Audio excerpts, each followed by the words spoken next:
नमस्कार साथियों, good evening. आप सभी साथियों का हार्दिक स्वागत और अभिनंदन धुरीना के इस ऑनलाइन प्लेटफॉर्म पर।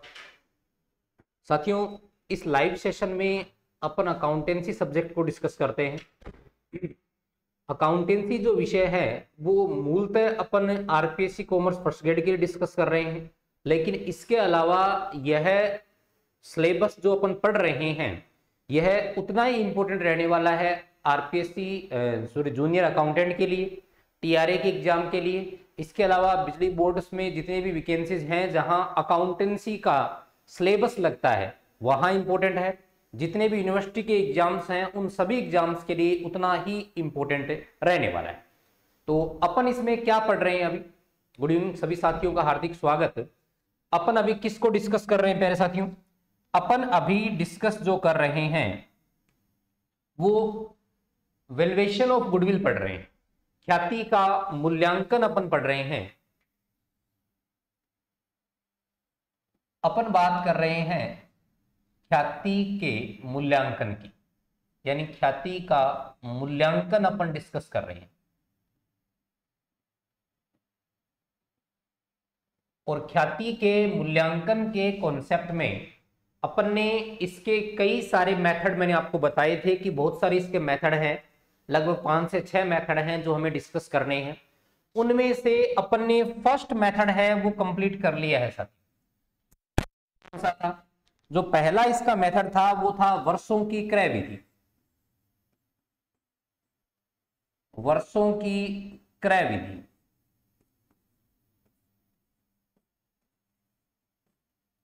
वर्षों की क्रय विधि को अपन कंप्लीट कर चुके हैं। वर्षों की क्रय विधि में अपन ने 2 बेस पर देख लिया। एक तो औसत वास्तविक लाभ के आधार पर, औसत वास्तविक लाभ के आधार पर,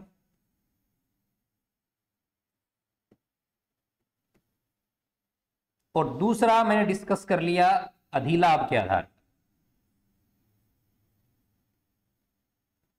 इन दोनों के बेसिस पर अपन ने वर्षों की क्रय विधि के आधार पर ख्याति की गणना सीख ली, जिसमें वर्षों की क्रय विधि का मतलब यह होता है कि जितने वर्ष हमें दिए गए हैं उन वर्षों की संख्या से आप गुणा कर दीजिए किसको?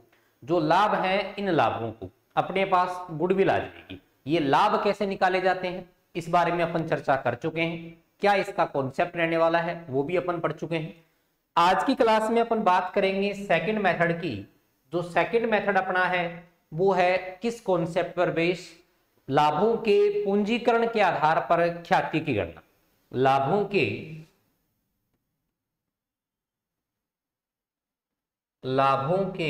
पूंजीकरण के आधार पर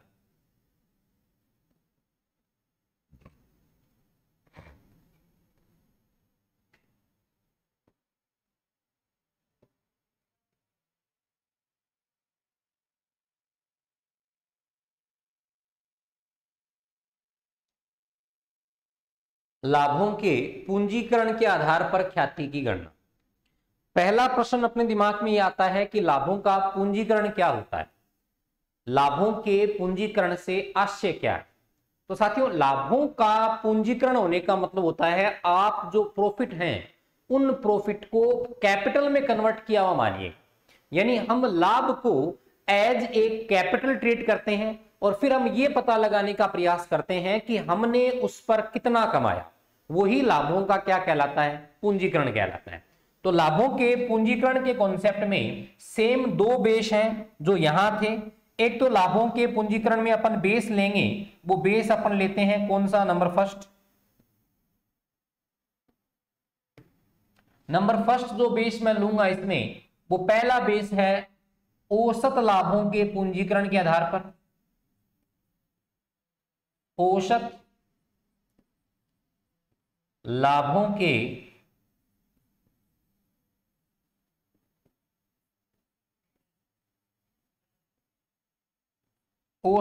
के पूंजीकरण के आधार पर।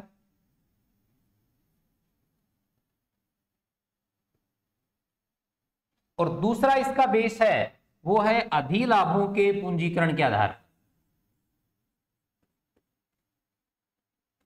अधिलाभों के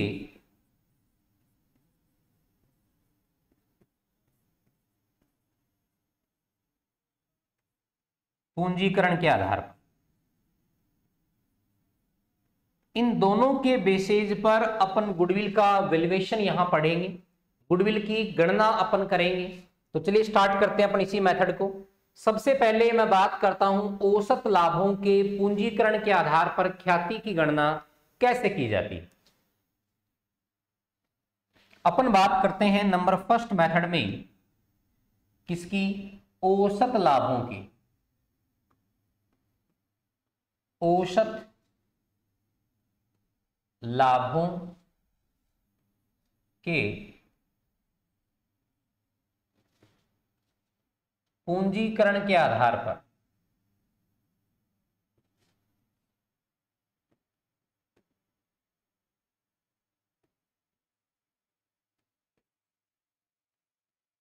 ख्याति की गणना। औसत लाभों के पूंजीकरण के आधार पर ख्याति की गणना। पहला महत्वपूर्ण प्रश्न है कि इसमें ख्याति ज्ञात करने का सूत्र क्या होगा, गुडविल हम कैसे निकालेंगे, गुडविल निकालने का कॉन्सेप्ट क्या है वो समझना बहुत जरूरी है। तो सबसे पहली बात मैं आपके साथ कर रहा हूं कि यहां ख्याति का सूत्र क्या है, वो चीज इंपॉर्टेंट है। गुडविल जो है वो निकालने का तरीका क्या होगा उसकी मैं बात कर रहा हूं। तो यहां गुडविल का फॉर्मूला होता है औसत लाभों का, औसत लाभों का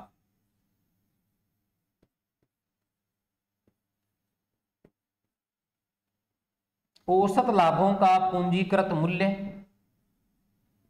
औसत लाभों का पूंजीकृत मूल्य, और इस औसत लाभों के पूंजीकृत मूल्य में से मैं लेस करता हूं विनियोजित पूंजी। लेस मैं क्या करता हूं, विनियोजित पूंजी।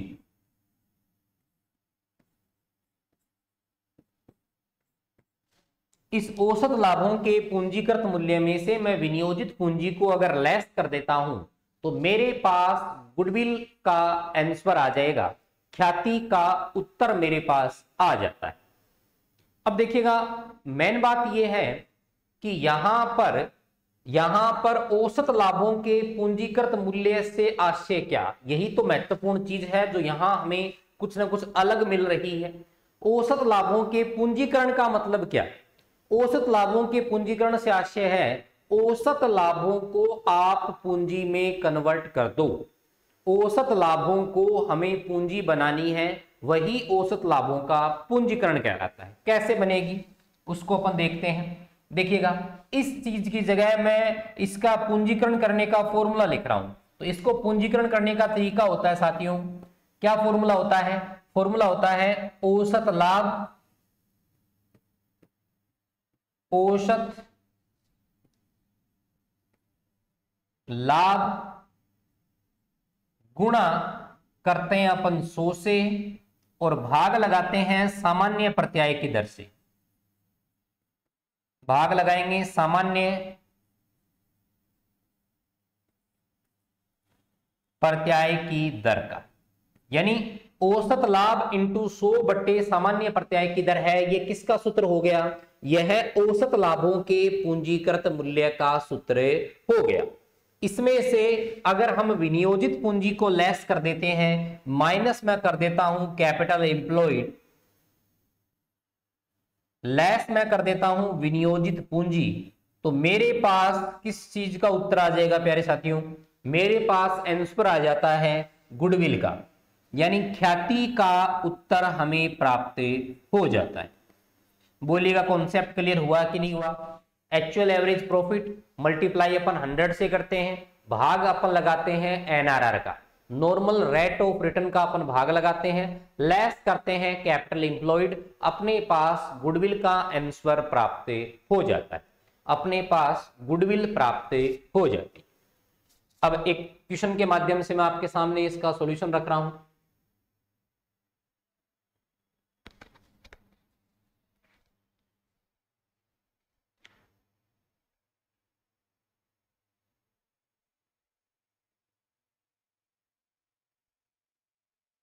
प्रश्न हमें दे रखा है कि एक फर्म का औसत वास्तविक लाभ है वो 15,000 का। क्वेश्चन हमें दे रखा है एक फर्म का फर्म का औसत वास्तविक लाभ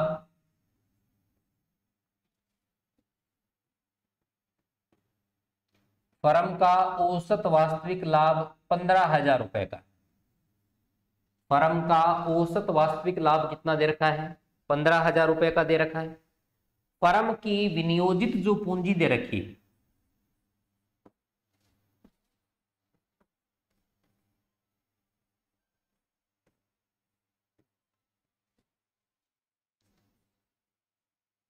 विनियोजित पूंजी, फर्म की विनियोजित जो पूंजी दे रखी है वो पूंजी हमें दे रखी है 1,00,000 रुपए। फर्म की विनियोजित पूंजी दे रखी है कितने की? 1,00,000 रुपए। क्लियर है? ये सूचनाएं दे रखी है। फिर हमें दे रखा है कि सामान्य प्रत्याय की जो दर है वो 10% वार्षिक है। सामान्य प्रत्याय दर,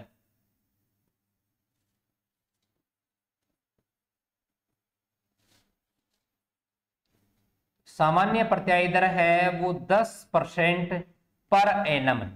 पर एनम होने का मतलब वार्षिक है। सामान्य प्रत्याय की दर 10% वार्षिक है। हमें पूछा है औसत लाभों के पूंजीकरण के आधार पर ख्याति का वैल्यूएशन बताइए।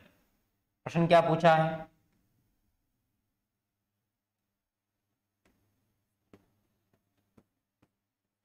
औसत लाभों के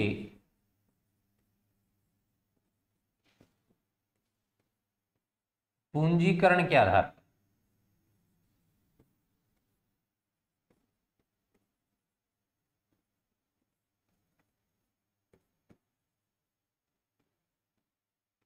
ख्याति की गणना हमसे पूछी है। औसत लाभों के पूंजीकरण के आधार पर ख्याति का मूल्यांकन अपन कैसे करें, इस बात का जवाब अपन से पूछा गया है। तो देखिएगा अपन फॉर्मूला सेट कर रहे हैं, जो फॉर्मूला मैंने आपको बताया था। गुडविल का क्या सूत्र होता है साथियों? गुडविल का फॉर्मूला होता है इस कॉन्सेप्ट में capitalised value of average profit. Capitalised value कैसे निकालते हैं? एवरेज प्रॉफिट, एवरेज प्रॉफिट कितने दे रखे हैं अपन को? 15,000। एवरेज प्रॉफिट मल्टीप्लाई करते हैं 100 से, भाग लगाते हैं एनआरआर का। एनआरआर कितनी है? 10। देखिएगा एक्चुअल एवरेज प्रॉफिट कितने? 15,000 मैंने लिखे 15,000 गुणा 100 बटा एनआरआर कितनी है? 10। मैंने 10 का भाग लगा दिया। माइनस मैं करूंगा कैपिटल एम्प्लॉयड। विनियोजित पूंजी कितने की है साथियों? 1,00,000 रुपए। विनियोजित पूंजी कितने की है? 1,00,000 रुपए। अब देखिएगा वैल्यू यहां कितनी आ रही है?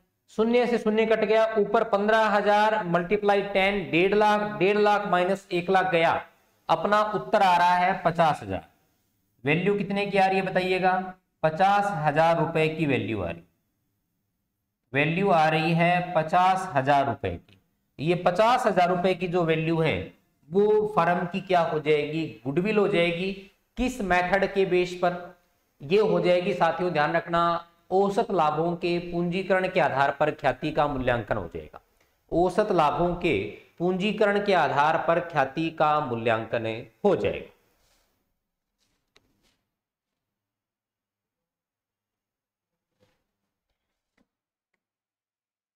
फिर एक महत्वपूर्ण बात मैं आपसे शेयर करना चाह रहा हूं, ध्यान दीजिएगा।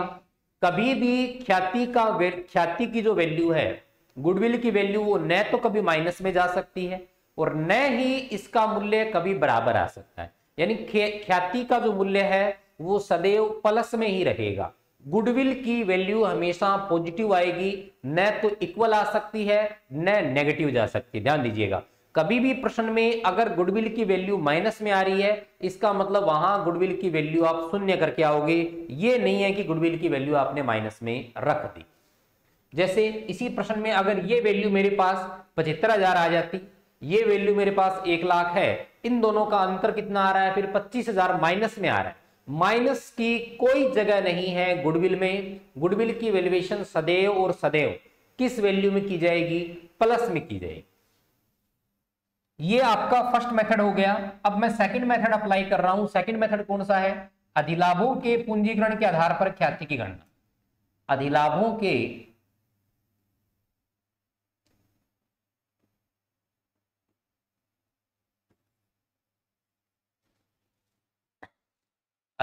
के पूंजीकरण के आधार पर, अधिलाभों के पूंजीकरण के आधार पर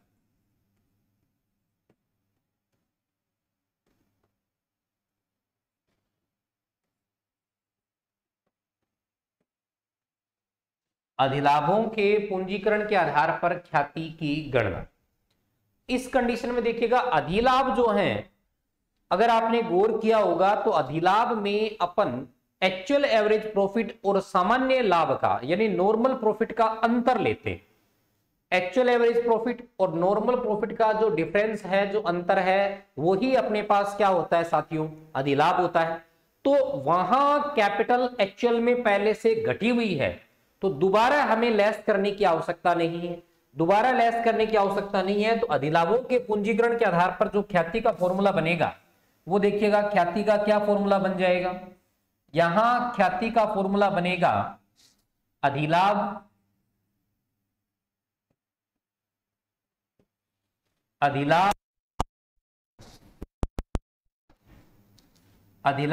इंटू 100 यानी 100 बटा भाग लगाते हैं सामान्य प्रत्याय की दर का, सामान्य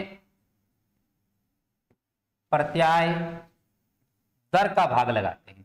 इस फॉर्मूले से जो आंसर आएगा यानी अधिलाभों का जो पूंजीकृत मूल्य आएगा वही मूल्य क्या कहलाएगा, गुडविल कहलाएगा, वही मूल्य क्या कहलाएगा, ख्याति कहलाएगा। अब कैसे होता है एक प्रश्न के माध्यम से अपन समझ रहे हैं, एक एग्जाम्पल मैं आपके सामने रख रहा हूं। प्रश्न हमें दे रखा है कि एक फर्म का औसत लाभ आपको दे रखा है 1 लाख, एक फर्म का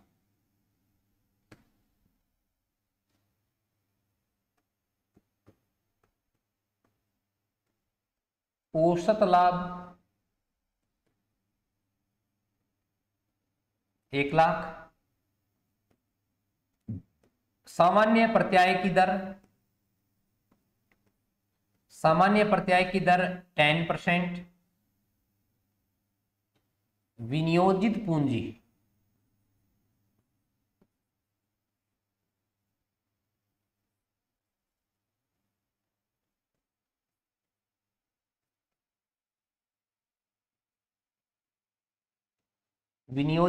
कितनी है, 80,000। औसत लाभ दे रखे हैं 1 लाख के, सामान्य प्रत्याय की दर है 10%, विनियोजित पूंजी कितनी है अपने पास, 80,000 रुपए की। विनियोजित पूंजी में 8 लाख रुपए की ले लेता हूं। कितने की विनियोजित पूंजी अपनी,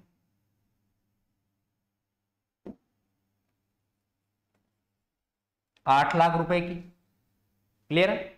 और हमें क्या सूचना दे रखी है विनियोजित पूंजी के अलावा, और अपने पास जो हिंट दे रखा है प्रश्न में, नॉर्मल जो सूचनाएं होनी चाहिए वो सारी सूचना है। हमें ये बोल रखा है कि अधिलाभों के पूंजीकरण के आधार पर ख्याति का वैल्यू हमें पता करनी, अधिलाभों के पूंजीकरण के आधार पर ख्याति की वैल्यूएशन करनी। तो सबसे पहले हमें किसकी गणना करनी पड़ेगी, अधिलाभ निकालने पड़ेंगे। अधिलाभ निकालने का क्या सूत्र होता है बताइएगा फटाफट, कल की क्लास में अपन ने डिस्कस किया था। सुपर प्रॉफिट अपन कैसे निकालेंगे, सुपर प्रॉफिट निकालने का तरीका होता है एक्चुअल एवरेज प्रॉफिट जो कि हमें दे रखा है, इस एक्चुअल एवरेज प्रॉफिट में से लेस करते हैं अपन normal profit, normal profit, actual average profit minus normal profit. अब एक्चुअल एवरेज प्रॉफिट तो प्रश्न में दिया हुआ है, एक्चुअल एवरेज प्रॉफिट तो कितना दे रखा है 1 लाख का, लेकिन नॉर्मल प्रॉफिट नहीं दे रखा। तो नॉर्मल प्रॉफिट कैसे निकालेंगे बताओ, नॉर्मल प्रॉफिट निकालने का सीधा सा कॉन्सेप्ट होता है विनियोजित पूंजी, कैपिटल एम्प्लॉयड कितनी है 8 लाख, मल्टीप्लाई एनआरआर 10/100। तो 8 लाख का 10% 80,000, 1 लाख माइनस 80,000 गया, उत्तर आ रहा है 20,000। 20,000 अपना कौन सा प्रॉफिट हो गया साथियों, सुपर प्रॉफिट हो गया। अधिलाभ की वैल्यू अपन ने निकाल ली। अब इसे फॉर्मूले में रखना है, जो कि मैंने ऊपर आपको बताया था ख्याति का। गुडविल का फॉर्मूला क्या है? Super profit multiply 100 upon NR, multiply 100 upon NR। तो इस प्रश्न के अकॉर्डिंग मैं यहां फॉर्मूले में इसकी वैल्यू रख रहा हूं।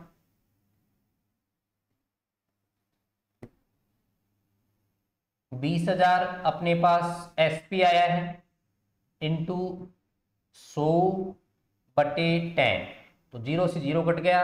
अपने पास वैल्यू कितने की आ रही है? 2 लाख। वैल्यू कितने की आ रही है? 2 लाख रुपए की। यानी जो गुडविल है उस गुडविल का उत्तर साथियों आ जाएगा कितना? 2 लाख रुपए। गुडविल का आंसर कितना आ जाएगा? 2 लाख रुपए इसकी गुडविल का प्रश्न का उत्तर हो जाएगा। क्लियर है?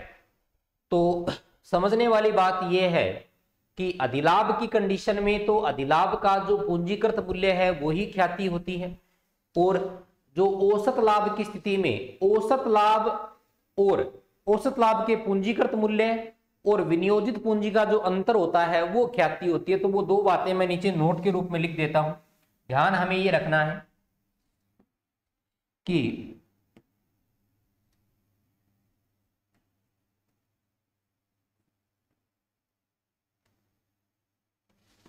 अधिलाभों का पूंजीकृत अधिलाभों का पूंजीकृत मूल्य ख्याति के बराबर होता है।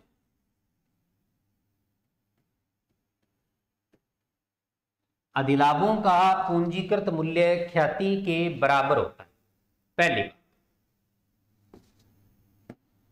दूसरी बात,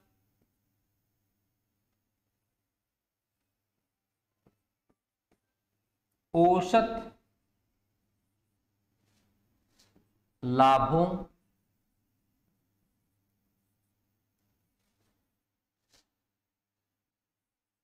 के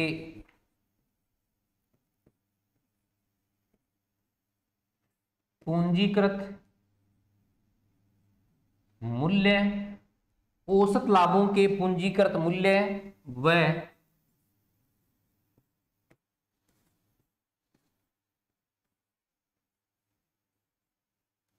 विनियोजित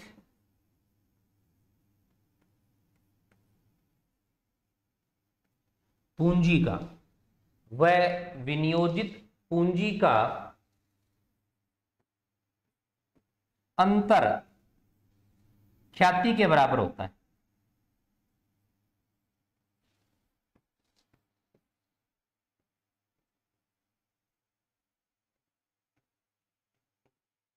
और ध्यान रखिएगा, दोनों विधियों से जो ख्याति निकालते हैं उनका मूल्य भी क्या होता है? बराबर होता है।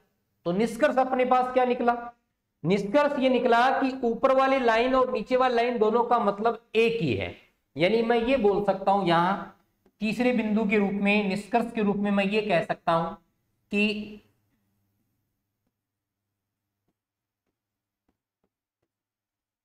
अधिलाभों का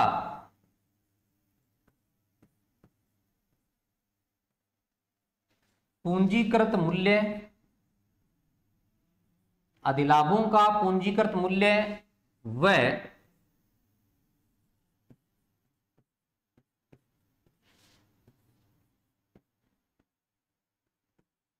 औसत लाभों के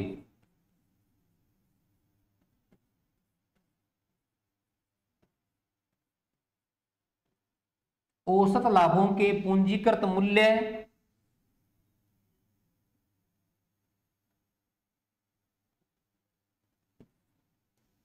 माइनस औसत लाभों के पूंजीकृत मूल्य माइनस विनियोजित पूंजी,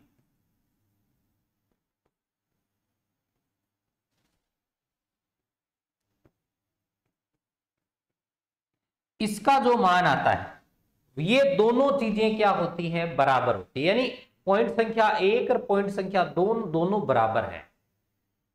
अधिलाभों का पूंजीकृत मूल्य व औसत लाभों के पूंजीकृत मूल्य में से अगर विनियोजित पूंजी घटाते हैं तो यह फर्म की ख्याति के बराबर होगा।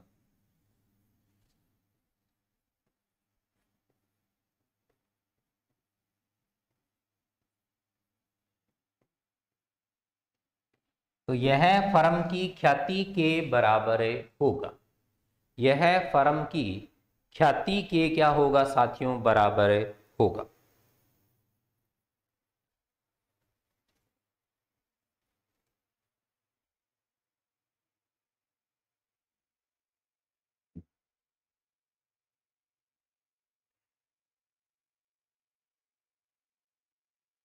एक अच्छा प्रश्न मैं आपके सामने रख रहा हूं, अच्छे लेवल का प्रश्न है, पेपर में आने लायक प्रश्न है। उत्तर खोजिएगा इस मेथड से। क्या प्रश्न में पूछा गया है उस पर जरा गौर फरमाइएगा। प्रश्न हमें दे रखा है कि आपके पास एसेट्स की वैल्यू है वो 3 लाख रुपए की। प्रश्न ये दे रखा है कि असेट्स की जो वैल्यू है वो असेट्स की वैल्यू कितने लाख रुपए की है, 3 लाख रुपए की। यानी एक फर्म की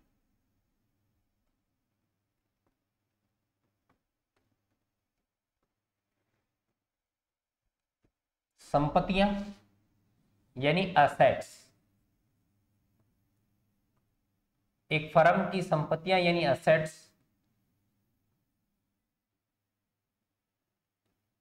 3 लाख रुपए की।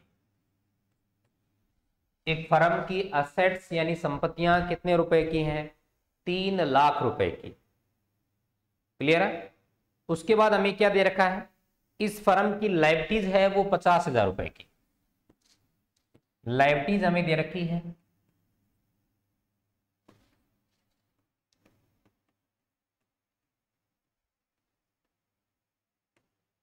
लायबिलिटीज दे रखी है 50,000 की। असेट्स 3 लाख की, लायबिलिटीज 50,000 की। और प्रश्न में हमारे पास क्या सूचना दे रखी है, और प्रश्न में हमारे पास सूचना है एनआरआर है और एक्चुअल एवरेज प्रॉफिट। एनआरआर का मतलब normal rate of return. NRR 10% है ही, एनआरआर 10% दे रखी है। और हमें क्या दे रखा है, और हमें दे रखा है actual average profit. Actual average profit, actual average profit कितने का दे रखा है साथियों, 30,000 रुपए का दे, 30,000 का दे रखा है। और प्रश्न में हमसे पूछा क्या है, प्रश्न में यह पूछा है कि अधिलाभों के पूंजीकरण के आधार पर ख्याति की गणना कीजिए। अधिलाभों के आधार पर ख्याति की गणना कीजिए। प्रश्न हमसे यह पूछा गया है कि अधिलाभों के पूंजीकरण के आधार पर ख्याति की गणना कीजिए। यानी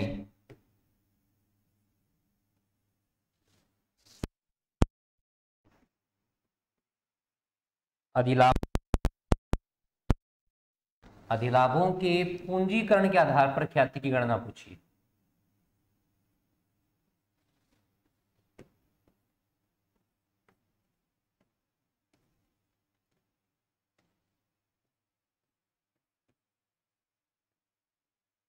तो पहली बात हमें अधिलाभ निकालने पड़ेंगे। अधिलाभ इन सूचनाओं से कैसे निकालेंगे बताओ। सुपर प्रॉफिट निकालने का फॉर्मूला क्या होता है, तो इस प्रश्न को मैं इंग्लिश में कर रहा हूं। सुपर प्रॉफिट निकालने का फॉर्मूला होता है actual average profit minus normal profit. Actual average profit का मतलब वो लाभ जो आपने कमाया, नॉर्मल प्रॉफिट का मतलब वो लाभ जो आप जैसी अन्य फर्में आप द्वारा लगाई गई पूंजी पर कमा सकती हैं। यानी मार्केट में जो अन्य दुकानें, अन्य फर्में काम कर रही हैं वो लाभ कमा रहे हैं, और एक आप लाभ कमा रहे। आप एक्स्ट्रा इसलिए कमा रहे हो क्योंकि आपकी गुडविल है, तो उन दोनों का डिफरेंस जो है वही तो सुपर प्रॉफिट निकलेगा।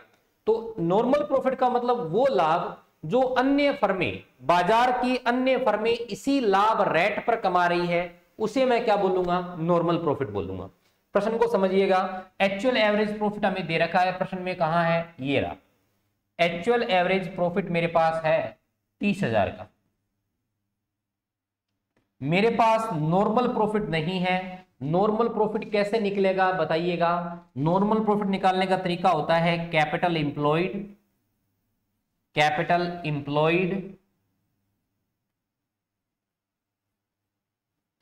Multiply N R normal rate of return, और इसमें भाग लगाते हैं अपन किसका, 100 का। यही तो बात है, ठीक है। देखते हैं अपन सारी चीजें खोजते हैं कि अपने पास ये चीजें अवेलेबल है या नहीं है। फॉर्मूले में मैं इधर रख रहा हूं वापिस 30,000 माइनस कैपिटल एम्प्लॉयड है क्या, कैपिटल एम्प्लॉयड ढूंढो भी, कहां है कैपिटल एम्प्लॉयड इस प्रश्न में, कैपिटल एम्प्लॉयड तो है ही नहीं, नहीं है तो निकालो। कैपिटल एम्प्लॉयड निकालने के बेसिक दो कॉन्सेप्ट होते हैं। एक कॉन्सेप्ट है जब हमारे पास असेट्स और लायबिलिटीज हो तो इनके अंतर से अपन विनियोजित पूंजी निकाल सकते हैं। असेट्स और लायबिलिटीज हो तो असेट्स और लायबिलिटीज के डिफरेंस से, असेट्स और लायबिलिटीज के अंतर से अपन क्या निकाल सकते हैं, कैपिटल एम्प्लॉयड निकाल सकते हैं। वही हम यहां करेंगे। बिजनेस की टोटल असेट्स आपको कितनी दे रखी है, 3 लाख रुपीज, लायबिलिटीज आपको दे रखी है 50,000। 3 लाख रुपीज में से आप 50,000 घटाते हो, डिफरेंस अपने पास आता है 2,50,000 रुपीज। 2,50,000 रुपए की मेरे पास विनियोजित पूंजी आ जाती है। मेरा काम बन जाएगा। मेरा काम बनने का मतलब यह है कि मुझे कैपिटल एम्प्लॉयड चाहिए, 2,50,000 की मिल गई, मल्टीप्लाई में रखूंगा, मैं गुणा में रखूंगा NRR normal rate of return प्रश्न में हमें दे रखी है 10%, अपॉन भाग लगाऊंगा मैं 100 का। तो 2,50,000 का 10% में निकालता हूं तो कितना आता है साथियों, 25,000 आता है। 30,000 माइनस 25,000, उत्तर मेरा आ जाएगा 5,000 का सुपर प्रॉफिट आ गया। 5,000 का सुपर प्रॉफिट आ गया। पेपर में बड़ा प्रश्न नहीं पूछेंगे अपन से इसी टाइप के छोटे प्रश्न पूछेंगे, या प्रश्नों के कोई भाग पूछ सकते हैं, पार्ट्स पूछ सकते हैं, उन्हें ही हमें सोल्व करना आना चाहिए। क्लियर है, हो गया ये चीज। अब हमारे पास सुपर प्रॉफिट है तो अब हम इस सुपर प्रॉफिट का कैपिटलाइज्ड वैल्यू निकाल लेते हैं, यानी इस सुपर प्रॉफिट का पूंजीकरण कर लेते हैं। तो कैपिटलाइज्ड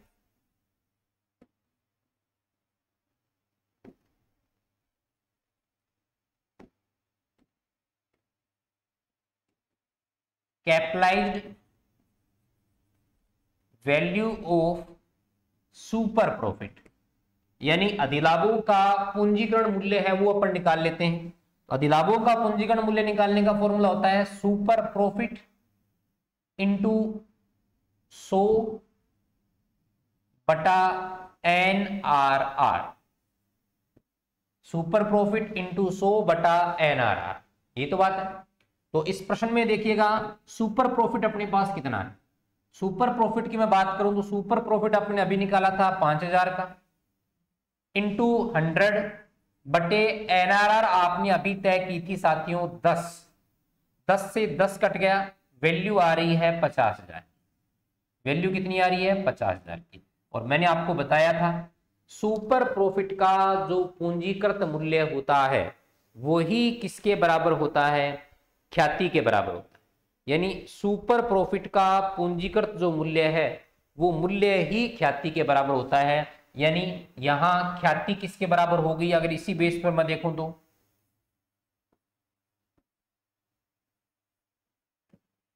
गुडविल बराबर हो गई 50। क्लियर है। तो अब देखिएगा मैं इसी प्रश्न से ये सिद्ध कर रहा हूं, इसी प्रश्न के माध्यम से आपको ये बताने का प्रयास करूंगा कि दोनों विधियों से, अधिलाभों के पूंजीकरण से और औसत लाभों के पूंजीकरण माइनस विनियोजित पूंजी के अंतर से, जो अपने पास लाभ आ रहा है, जो गुडविल आएगी उसकी वैल्यू क्या आएगी, बराबर आएगी। इस चीज को मैं सिद्ध कर रहा हूं सेकंड कॉन्सेप्ट में। देखिएगा ये एक पोर्शन अपना हो गया, इस चीज को अपन ने यहां रख दिया, ठीक है। अब मैं वो वाले कॉन्सेप्ट को यहां कर रहा हूं इस साइड में। दूसरा हमें गुडविल ज्ञात करनी है। गुडविल ज्ञात करने के लिए अब हम क्या करेंगे बताओ। गुडविल ज्ञात करने के लिए अब अपन एवरेज प्रॉफिट का, एक्चुअल एवरेज प्रॉफिट इंटू 100 बटे NRR, और इसमें से माइनस करेंगे एक्चुअल एवरेज प्रॉफिट इंटू 100 बटे NRR। इसमें से हम क्या लेस करेंगे, इसमें से कैपिटल एम्प्लॉयड लेस करेंगे।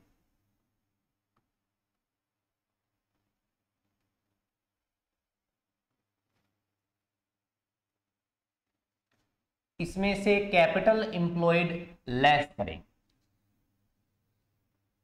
एक्चुअल एवरेज प्रॉफिट है क्या, एक्चुअल एवरेज प्रॉफिट है क्या, प्रश्न में हमें दे रखा है स्पष्ट तौर पर वही है जो आपने वास्तविक तौर पर कमाया।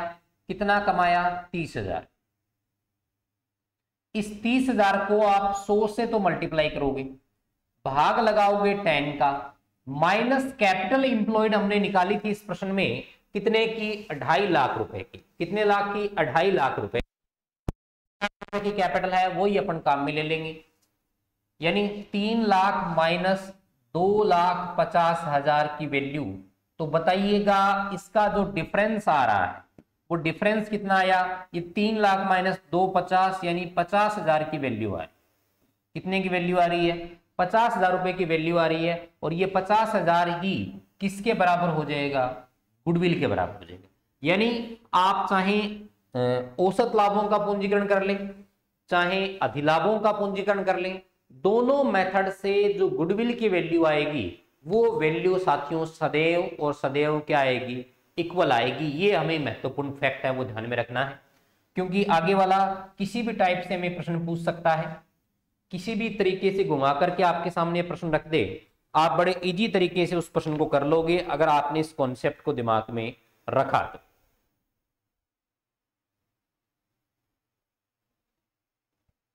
ठीक है, ये अपना मेथड कंप्लीट है। कौन सा, लाभों के पूंजीकरण के आधार पर ख्याति की गणना कैसे की जाती है, इसके जो भी प्रश्न बन रहे थे उन प्रश्नों को अपन ने डिस्कस किया।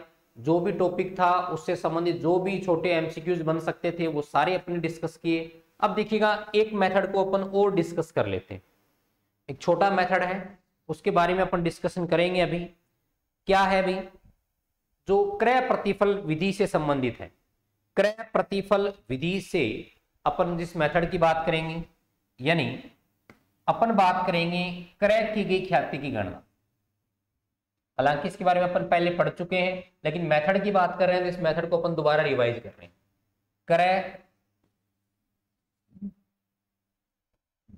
क्रय की गई ख्याति की गणना, या इसका दूसरा नाम होता है क्रय प्रतिफल के आधार पर ख्याति की गणना। दूसरी विधि इसको कौन सी बोल सकते हैं, क्रय प्रतिफल विधि। साथियों, क्रय की गई ख्याति या क्रय प्रतिफल विधि का उपयोग सिर्फ और सिर्फ परचेज्ड गुडविल के संदर्भ में किया जाता है। अपने गुडविल के टाइप्स पढ़े थे, तो गुडविल दो प्रकार की होती है। एक तो सेल्फ जनरेटेड गुडविल होती है जो संस्था की खुद की होती है, उसका मूल्यांकन तभी किया जाता है जब संस्था में कोई परिवर्तन हो रहा हो, जब साझेदारी का पुनर्गठन हो रहा हो, तभी उसको काम में लिया जाता है, अन्यथा उसका वैल्यूएशन नहीं होता। नॉर्मली किसी बिजनेस को जब अपन परचेज करते हैं उस समय जिस ख्याति की अपन को गणना की आवश्यकता होती है वो क्रय की गई ख्याति होती है। और क्रय की गई ख्याति की गणना हम किस विधि से करते हैं, क्रय प्रतिफल विधि से करते हैं। तो इस विधि के कॉन्सेप्ट में इसको अपन बोल सकते हैं परचेज कंसिडरेशन।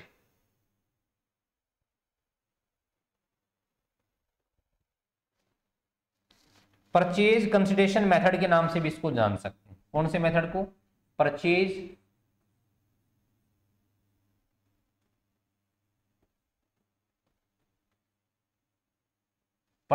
Consideration method. कौन सा मेथड, परचेज कंसिडरेशन मेथड। महत्वपूर्ण बात, विधि ये कब काम में ली जाती है, पहली बात जब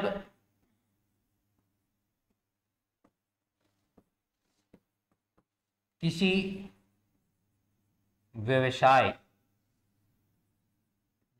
व्यवसाय को क्रय किया जाता है,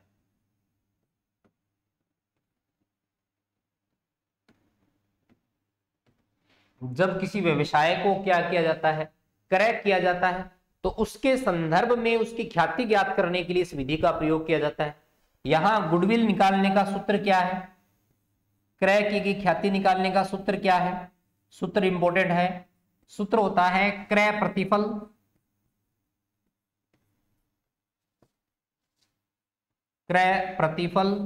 माइनस शुद्ध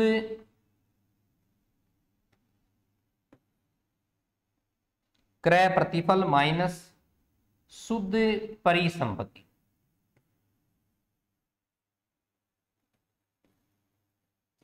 क्रय प्रतिफल माइनस से शुद्ध परिसंपत्ति, क्रय प्रतिफल माइनस शुद्ध परिसंपत्ति, इसका फॉर्मूला होता है। महत्वपूर्ण बात है कि क्रय प्रतिफल का मतलब होता है जितने में अपने बिजनेस क्रय किया वो क्रय प्रतिफल। शुद्ध परिसंपत्ति क्या है, शुद्ध परिसंपत्ति वो राशि है जितने में जितना कि उस व्यवसाय की संपत्ति और बाह्य दायित्वों का जो अंतर बनता है उसे बोलते हैं शुद्ध परिसंपत्ति। कहने का मतलब क्या है, कहने का मतलब ये है कि अगर मुझे शुद्ध परिसंपत्ति पूछ ले क्या है स्पेशली ये, तो शुद्ध परिसंपत्ति की वैल्यू मैं कैसे निकालूंगा, कुल संपत्ति जो बिजनेस अपन खरीद रहे हैं उसकी कुल संपत्तियां माइनस बाह्य दायित्व, बिजनेस की कुल संपत्तियां माइनस बाह्य दायित्व। ठीक है, तो ये होती है शुद्ध परिसंपत्तियां। अब इस कॉन्सेप्ट को अपने एक एग्जाम्पल के माध्यम से समझते हैं कि किस टाइप का प्रश्न अपन को मिल सकता है। प्रश्न ये दे रखा है कि एक व्यवसाय की कुल संपत्तियां, एक व्यवसाय की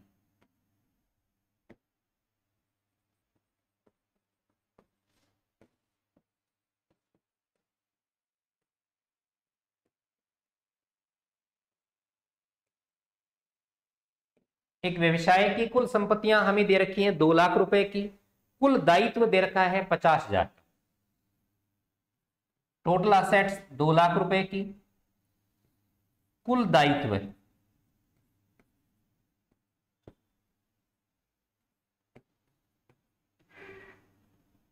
50,000, कुल संपत्ति 2 लाख की, कुल दायित्व कितने का है 50,000 रुपए का। इसके बाद हमें क्या दे रखा है, कुल संपत्ति दे रखी है, कुल दायित्व दे रखा है और इस व्यवसाय का क्रय प्रतिफल दे रखा है, व्यवसाय का क्रय प्रतिफल, क्रय प्रतिफल हमें दे रखा है 1,70,000। इस व्यवसाय का क्रय प्रतिफल है वो अपन को कितना दे रखा है, 1,70,000 रुपए का क्रय प्रतिफल दे रखा है और हमसे पूछा है कि फर्म की ख्याति बताइए कितनी हो। बताइएगा ख्याति का क्या फॉर्मूला लगाते हैं, क्रय प्रतिफल दे रखा है, क्रय प्रतिफल हमें दे रखा है 1,70,000 का। शुद्ध परिसंपत्ति बताओ कैसे निकालें, शुद्ध परिसंपत्ति निकालने का मतलब होता है कुल संपत्ति कितने की है 2 लाख की, माइनस दायित्व कितने के हैं 50। 2 लाख माइनस 50,000 वैल्यू बच रही है 1.5 लाख। 1.5 लाख की चीज की आप 1,70,000 चुका रहे हो, 1.5 लाख रुपए की वस्तु के 1,70,000 चुका रहे हो। तो मेरा प्रश्न आपसे ये है कि जो एक्स्ट्रा आप पे कर रहे हो 20,000, वो 20,000 किसका पे कर रहे हो, एक्स्ट्रा पे कर रहे हैं गुडविल का। किसका पे करेंगे, गुडविल का। तो अपन फॉर्मूले में रख करके गुडविल की वैल्यूएशन कर देते हैं। गुडविल बराबर परचेज कंसिडरेशन कितना है 1,70,000, purchase consideration minus total assets minus total liabilities, difference कितने का बचा 1.5 लाख रुपए। 1,70,000 माइनस 1.5 लाख, अंतर आ रहा है 20,000 और ये जो 20,000 की वैल्यू है यही फर्म की क्या हो जाएगी साथियों, गुडविल हो जाएगी। यही फर्म की क्या हो जाएगी, गुडविल हो जाएगी। तो इस हिसाब से अपन ने आज की क्लास में 2 महत्वपूर्ण मेथड पढ़े हैं गुडविल ज्ञात करने के। पहला मेथड जो अपन ने डिस्कस किया था वो कौन सा मेथड था, पहले मेथड की अगर अपन बात करें तो पहला मेथड था अपना जिसे अपन बोल सकते हैं पूंजीकरण के आधार पर, लाभों के पूंजीकरण के आधार पर ख्याति की गणना। और दूसरी जो विधि जो अपन ने अभी डिस्कस की है वो दूसरी विधि कौन सी है ख्याति ज्ञात करने की, वो है क्रय की गई क्रय प्रतिफल के आधार पर ख्याति की गणना। क्रय प्रतिफल के आधार पर ख्याति की गणना है वो मूलतः उसी कंडीशन करते हैं। क्रय की गई ख्याति का संबंध किसी व्यवसाय को क्रय करने के साथ होता है। और ध्यान रखिएगा, अकाउंटिंग स्टैंडर्ड 26 और इंडियन अकाउंटिंग स्टैंडर्ड 38 इनके अकॉर्डिंग ख्याति का लेखा पुस्तकों में तभी किया जाएगा जब ख्याति के लिए नकद में भुगतान किया जा रहा है। साथियों, तो ये अपनी आज की क्लास थी। ऐसी उम्मीद मैं करता हूं कि ये क्लास अपने एग्जाम के लिए बहुत ज्यादा महत्वपूर्ण रहेगी। धन्यवाद साथियों।